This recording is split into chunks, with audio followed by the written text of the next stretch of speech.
வணக்கம். நம்ம இப்ப இந்த வீடியோல என்ன பார்க்க போறோம் அப்படின்னா, இன்கம் ஃப்ரம் சேலரில ஹவுஸ் ரெண்ட் அலவன்ஸ் பத்தி தான் ஒரு ப்ராப்ளம் பார்க்க போறோம். இது பாத்தீங்கன்னா ready book problem number 17.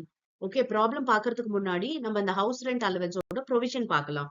S, பாருங்க, ஹவுஸ் ரெண்ட் அலவன்ஸ்ல எந்த அமௌண்ட் டாக்ஸபிள் அண்ட் எது எக்ஸம்டட் அப்படின்னு பார்த்தோம்னா, இப்ப எக்ஸம்டட் போர்ஷன் தெரிஞ்சிருச்சு அப்படின்னா டாக்ஸபிள் போர்ஷன் ஈஸியா கண்டுபிடிச்சிடலாம்.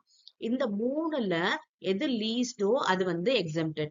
அதாவது 50% or 40% of salary HRA actually receive, rent paid minus 10% of salary. ஓகேவா? அது என்ன 50% 40% அப்படின்னா, மெட்ரோபாலிட்டன் சிட்டியா இருந்ததுன்னா 50%. மெட்ரோபாலிட்டன் சிட்டின்றது என்ன?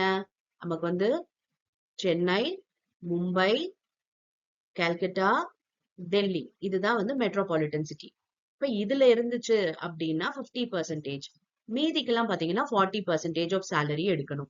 Actual HRA received, house rent allowance அப்படின்னு சொல்லிட்டு ஆக்சுவலா எவ்வளவு கொடுக்குறாங்களோ அந்த அமௌண்ட். ஓகேவா? இன்னொன்னு பாத்தீங்கன்னா ரெண்ட் பெய்டு.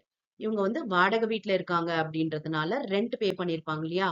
அந்த rent paid minus 10% of salary. இங்க 50 40 பாக்குறோம்ல, அதே மாதிரி 10% ஆஃப் சேலரி. இது மூணுத்துல எது லீஸ்டா வருதோ அதை எக்ஸம்டட்னு சொல்றோம். ஓகே, இப்ப இங்க சேலரி அப்படின்னு சொன்னா எதெல்லாம் எடுத்துக்கலாம் அப்படின்னு பாத்தீங்கன்னா, பேசிக் சேலரி எடுக்கலாம், டியர்னஸ் அலவன்ஸ் பாத்தீங்கன்னா சர்வீஸ் பெனிஃபிட், ரிட்டையர்மெண்ட் பெனிஃபிட்ல என்டர்ஸ், ஃபார்மிங் பார்ட் அப்படிலாம் கொடுப்பாங்க.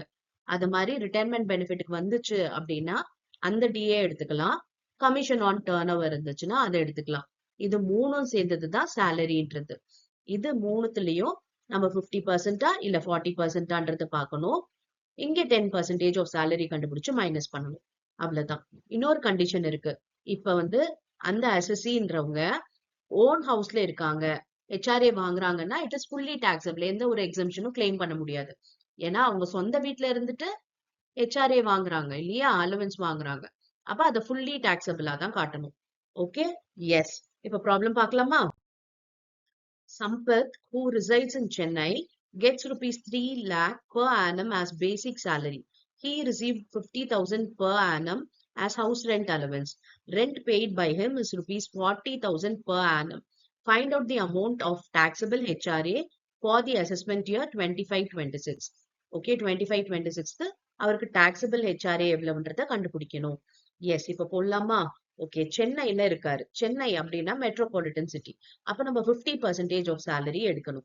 இப்ப இங்க சேலரி அப்படின்னு பாத்தீங்கன்னா இந்த பேசிக் மட்டும் தான். ஏன் அப்படின்னா மத்த எதுவுமே இங்க கொடுக்கல. சேலரியில நமக்கு 3 விஷயம் வரும். ஒன்னு பேசிக் சேலரி, இன்னொன்னு டிஏ என்டர்ஸ், இன்னொன்னு கமிஷன் ஆன் டர்ன் ஓவர். இப்ப இங்க டிஏவும் கிடையாது, கமிஷனும் கிடையாது. பேசிக் சேலரி மட்டும் தான் இருக்கு. அப்ப இந்த 3 lakh தான். அதுல 50% போடலாமா? ஓகே, பாருங்க, 50% ஆஃப் சேலரி 3 lakhல 50%ன்றது 1,50,000. அப்புறம் ஆக்சுவல் HRA ரிசீவ்ட் எவ்வளவு பாருங்க, he received 50,000 per annum as house rent allowance. 50,000 ரூபாய் வாங்குறாரு.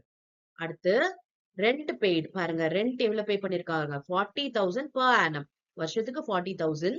அதுல மைனஸ் 10% ஆஃப் சேலரி போடணும். இது 3 lakh இல்லையா? அதுல 10%ன்றது என்னது, 30,000. அப்போ 40,000 மைனஸ் 30 போட்டோம்னா 10,000 வருது. இதுதான் எக்ஸம்டட். மூணுத்துல எது லீஸ்ட்? இதுதான் லீஸ்ட் இல்லையா? அப்ப 10,000 இஸ் எக்ஸம்டட். ஓகே, இது எக்ஸம்டட். இப்ப நம்ம தேவையானது டாக்ஸபிள் போர்ஷன். அப்ப அது எப்படி போடுறது? ஆக்சுவல் HRA எவ்வளவு ரிசீவ் பண்றாரு? 50,000 per annum. அப்ப 50,000ல இருந்து நம்ம என்ன பண்ண போறோம்? இந்த எக்ஸம்ஷன் 10,000 மைனஸ் பண்ணணும். மைனஸ் பண்ணா பேலன்ஸ் 40,000 இஸ் டாக்ஸபிள் HRA. புரிஞ்சுதா? ரொம்ப ஈஸியா இருக்கு இல்லையா ப்ராப்ளம்? எஸ். இப்ப நெக்ஸ்ட் வீடியோல வேற ஒரு டிஃபரெண்டான ப்ராப்ளம் பார்க்கலாம். Thank you for your patient listening.